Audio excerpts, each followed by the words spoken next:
Maka jangan bermegah-megah. Di antara megah yang berlaku ni apa tuan? Soal anak. Yang ni banyak berlaku. Nak kita berhenti segilah ni. Soal anak tuan-tuan, dia banyak berlaku. Kita yang Allah kurnia anak lebih sikit kadang-kadang. Nah, kadang-kadang kita jumpa orang Melayu ni, tolong betul, kalau dia nak main musia raya, balik pesan ke isteri. Orang lelaki ni jarang, suami jarang. Isteri, bila mereka jumpa, di antara dialog yang akan mereka bincang adalah soal anak. Anak hang dah buat apa? Anak hang berapa orang? Anak hang menikah tu dapat ada isi sekejap lagi. Dia akan tanya soalan-soalan. Balik kita sebagai suami, wajib kena pesan. Tuan-tuan, pada orang yang ada anak, tak ada isu. Tapi pada orang yang tak ada anak, isu yang besar. Isu yang besar. Tetapi tanya sahabat-sahabat kita, ada adik-adik kita, adik-beradik kita yang Allah uji tak ada anak. Emosi ni terganggu tuan-tuan. Tu terganggu, jangan duk kata apalah. Saya sendiri dulu setahun kahwin, isteri saya balik di Mesir, saya duduk di Malaysia. Setahun duduk jauh ni tuan-tuan, saya duk kata lah, tengok negro pun nampak segok tuan-tuan.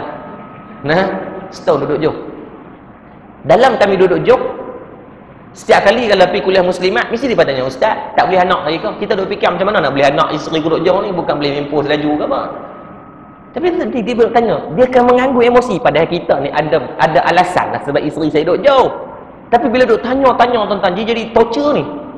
Mental disorder ni dia jadi. Mental kita gila apa ni. Tapi kita ni takut, tapi mengajar sekali mesti bertanya. Kalau boleh saya nak buat surat, saya tempel, saya kat diri seorang-seorang, lepas tu tanya lah, ni lah jawapan. Yang A, dia B, C. Tuan-tuan jangan tanya orang. Tambah Allah uji dia, bertahun tak ada anak, lagi kesian. Soalan tu tuan-tuan, merosakkan mood dia sepanjang hari, rosakkan dia punya hubungan dalam keluarga. Dia tengok suami dia rasa nak marah, suami tengok isteri rasa macam tak tahu nak salahkan mana-mana. Kita tak tahu dia ikhtiar ni macam-macam dah. Jangan tertongkat ali, tongkat motor pun telan lah tuan-tuan. Dia lah. Jangan tengok pasien tuan. Tetapi tanya orang yang tak ada anak, macam-macam dia try. Baru ni masjid Padang Kemusu jumpa seorang hamba Allah. Dia mai jumpa, dia kata, ustaz, saya kahwin tahun 1980-an. Saya pun tak ada lagi tuan-tuan. Kira umur perkahwinan dah 30 tahun lebih. Lah dah monopause tuan, tak ada anak. Dia kata, ustaz macam mana nak buat? Saya kata nak buat macam mana? Saya kata, kau macam ni lah kata. Saya panggil dia makcik, sebab dia dah berumur dah 60 lebih. Saya kata, makcik satu benda nak tanya, minta maaf. Saya tak duduk di tempat makcik. Cuma nak tanya satu. Dalam tak ada anak ni, apa benda yang makcik selalu dapat buat? Dia kata yang pertama, semai jemaah tak tinggal. Kita tengok, alhamdulillah. Itu nikmat Allah bagi, dengan Allah tarik satu nikmat yang lain. Yang kedua dia kata, dapat pergi umrah hampir setiap tahun. Allahu Akbar. Saya kata kat dia macam ni dah. Dan makcik, kalau Allah bagi anak pun, mungkin anak kita belum tentu bagi manfaat. Anak saya kata, belum tentu bagi manfaat kat saya. Tetapi kalau mana Allah menangguhkan soal anak kepada kita, nescaya insya-Allah Allah bagi nikmat di sana, tu confirm dah dapat. Dan kita nak pujuk macam mana? Tak ada perkataan. Takkan kita nak kata barang tak kuat, orang tak jahat kita. Tak boleh. Maka jangan soal anak, jangan bermegah lah tuan. Anak kita ni Allah bagi ni dua punca. Yang pertama jadi benda baik, jadi benda yang tak baik. Dia tak ada tengah-tengah. Sama ada boleh bagi barang manfaat, kita tinggalkan anak boleh baca Quran, kita tinggal anak menghafal Quran, kita tinggal anak boleh sembahyang elok, kita tinggal anak jaga di antara halal dan haram, kita dapat pahala. Di sana kita akan tuai hasil dia. Yang kedua, anak akan jadi apa? Barang mudarat. Kita tinggal dia tak sembahyang, tuan-tuan duk kena katak dalam tu.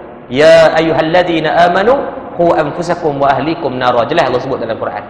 Wahai orang-orang yang beriman, peliharalah diri kamu wa ahlikum, dan orang di bawah jagaan kamu daripada api neraka Allah. It's not, bukan pilihan dah, dia kena wajib.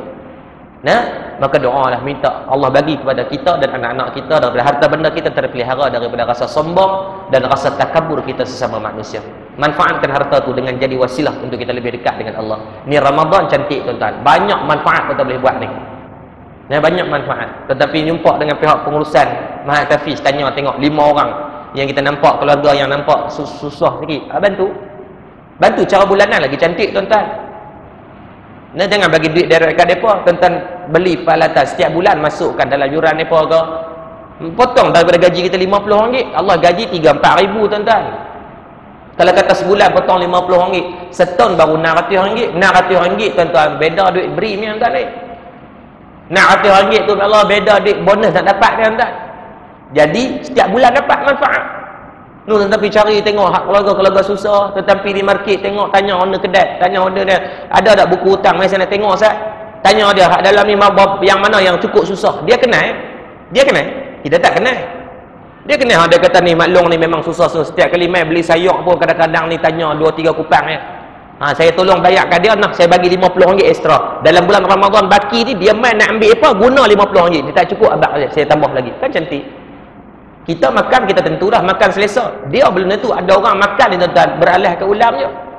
Ada orang makan ni alah dengan benda-benda yang kita tengok tak gamak, maka kita bantu dengan cara macam tu.